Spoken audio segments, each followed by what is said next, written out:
বলে না যে যেই মেয়েটা একটা সুইয়ের খোঁচা খেতে এত টেনশন, কিন্তু আজকে আমার পায়ের মধ্যে 10টা নিডল থেরাপি নিতে হচ্ছে। কিন্তু কেন? যারা আমার ভিডিওটা দেখেছো, মানে আগে আমি ভিডিও করেছি যে আমি কি করে অ্যাক্সিডেন্ট করেছি, কি হলো না হলো, আমার কিন্তু সার্জারি হওয়ার পর কিন্তু পাটা পুরো টাইটনেস হয়ে গেছে। হ্যাঁ, অবশ্যই 2 দিন ধরে আমি পুজোতে ঘুরছি, কিন্তু পুজোতে ঘোরার পেছনে এই কষ্টটাও কিন্তু আমার নিতে হচ্ছে।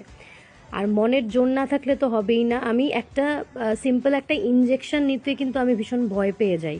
কিন্তু আমার আজকে মানে পায়ের এতই খারাপ কন্ডিশন যে আমার নিডল থেরাপি নিতে হচ্ছে। এতগুলো সুই টাইপের জিনিস, লম্বা লম্বা লোহার মতো, ওগুলো আমার 10টা লাগাতে হয়েছে পায়ে, যাতে খুব শিগগিরই আমি সুস্থ হয়ে উঠতে পারি, আরও ভালো হয়ে উঠতে পারি।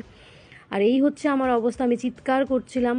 আর একটা সত্যি কথা, কৌশিক কিন্তু আমার মানে শারীরিক মানে সমস্যা হওয়ার পর একটুও মানে খামতি দিচ্ছে না, কন্টিনিউ ও আমার পাশে। কি করে আমি আরও অনেক তাড়াতাড়ি সুস্থ হব, বেটার ফিল করব, ভালো থাকবো, এটার জন্যে কিন্তু সে দিন রাত আমাকে সুস্থ করার জন্যে যতটুক সম্ভব সে আমার জন্যে করছে।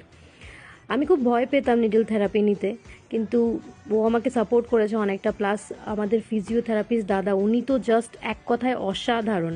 কিছুদিন আগে কৌশিকেরও সমস্যা হয়েছিল, উনি একদমই মানে রিকভারি করে দিয়েছে কৌশিককে। আমি জানি আমিও সেরে উঠবো খুব শিগগিরই। হ্যাঁ, একটু কষ্ট হচ্ছে।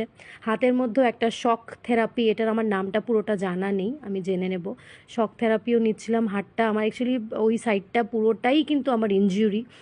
তো আমার হাতটা তো একদমই সুস্থ এখন হয়ে গেছে। তো কিছু এক্সারসাইজ দাদা আমাকে দেখিয়ে দেয়, শক থেরাপি যেটা আমি নামটা প্রপারলি জানি না, ওটাও দেয়। তো এখন মোটামুটি আমি সুস্থ হয়ে উঠছি। কিন্তু হ্যাঁ, আমার পায়ের ওই স্টিফনেসটার জন্য আমার একটু কষ্ট হয়। বাট আমি জানি খুব শিগগিরই মা কালীর আশীর্বাদে আমি একদম প্রপার আগের মতো হয়ে উঠবো। কেন কি, অবশ্যই তোমাদেরকে কিন্তু অনেক সুন্দর সুন্দর কাজ আমার দিতে হবে গিফট হিসাবে, যেহেতু তোমরা আমাদেরকে এত ভালোবাসো। সবাই খুব ভালো থাকবে আর আমাকে অবশ্যই আশীর্বাদ করবে।